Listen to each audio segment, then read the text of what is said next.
айлык акы, пенсия же жөлөк пулдарды банктык төлөө карталары аркылуу аласызбы же акчаңызды эсебиңизде сактайсызбы? Аларды нак акчага айландырууга шашылбаңыз.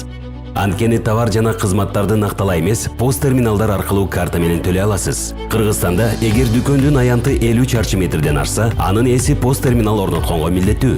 Кызмат көрсөтүп, товарлар сатылган дүкөн, дарыкана, медициналык жай, кафе, сулуулук салондор, АЗС жана башка жерлерде пост терминалдар болушу шарт. Банктык төлөө карталары менен эсептешүү бардыгы үчүн коопсуз, пайдалуу жана ыңгайлуу. Көпчүлүк учурда кардарлардан сатык салыгы алынбайт. Андыктан бул накталай төлөмгө караганда жагымдуураак. Сатуучулар кайрып бергенге майда акча издебейт. Инкассация чыгымдарынан арылышат. Эң негизгиси, сатуучулар накталай эмес жол менен төлөй турган кардарларды жоготушпайт.